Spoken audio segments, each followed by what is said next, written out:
just when I think I've, I've got things figured out, I go in cycles. And I know other people do. I don't know if everybody does, but I seem to run in these cycles.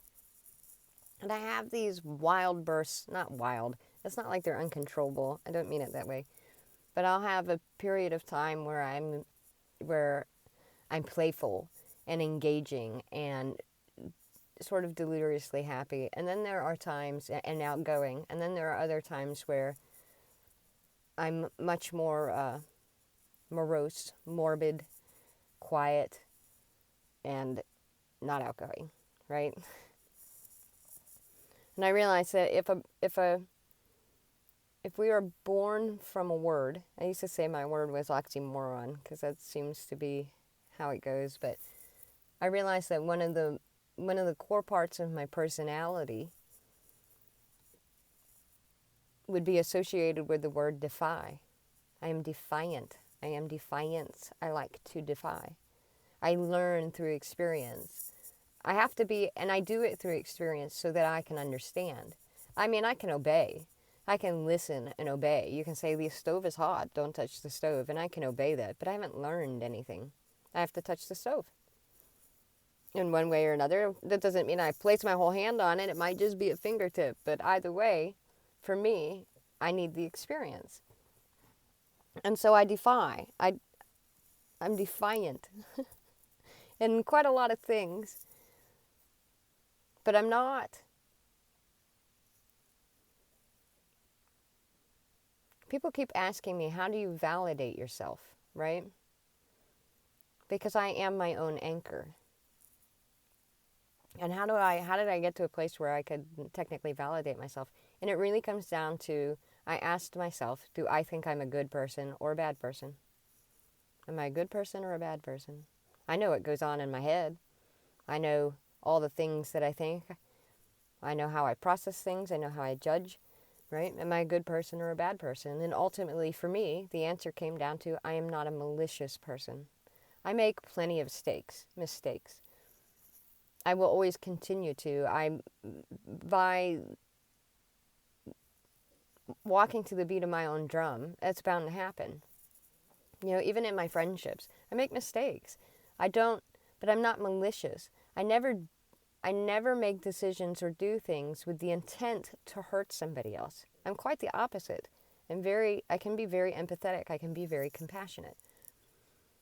And that for me means that because I can answer that question, well, I can trust my opinion.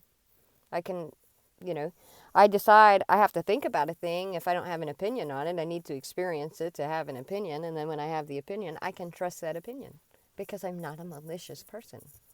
That's what allows me to be able to apologize, to have responsibility, accountability, all of those things. And I realize that we're all just humans, and we're all going to make mistakes from time to time. But I like that awkward part of life. I don't like hurting people, but mistakes are, I don't beat myself up for mistakes anymore. I make mistakes, sure. Sure I do. I don't generally repeat the same mistake twice, though. Unless I really haven't learned my lesson. And so I've had to face a few things about myself in the last few days that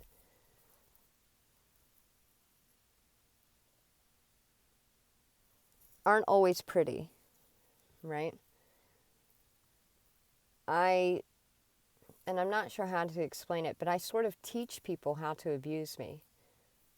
Because I'm not always working, because I'm working from a projection, because I'm not always working from a centered self necessarily. And I've been working hard on getting into a place where I don't need others' validation, where I can validate myself, where I can forgive myself. I need to be able to do all of those things for me.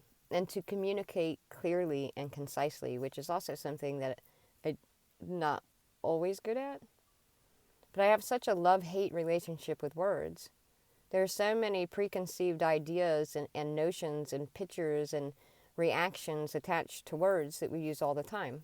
I'd rather I'd rather make up a brand new language. I'd rather use made up words or fun words or or old words that people don't use anymore, because I think they're extremely important.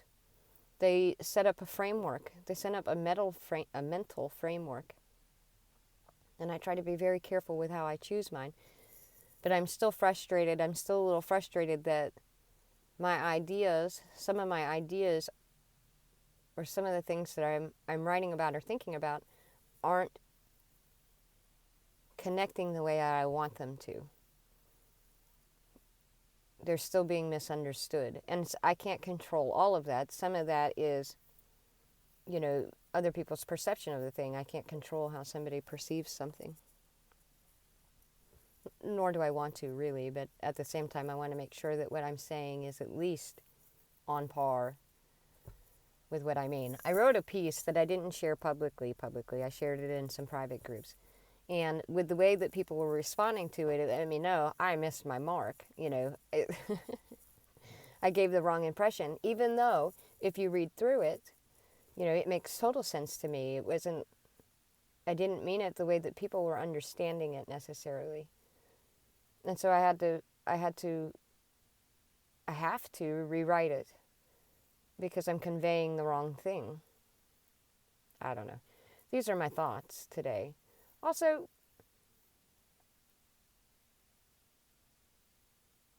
what if the entire world was silent for a week? If we couldn't speak, if we all got laryngitis at the same time and we couldn't speak, how would that affect? What do you think? What kind of effect would that have?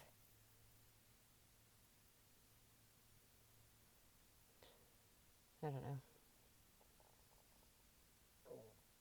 But when I think I have things figured out, I find out I really don't. And I'm finding that I'm facing new aspects of myself that I thought I understood, but not completely. There's so many layers to everything. And it's important to me to keep an eye on it at the moment because of how it affects people around me, how it affects people I come in contact with. And that's why I focus so much on it until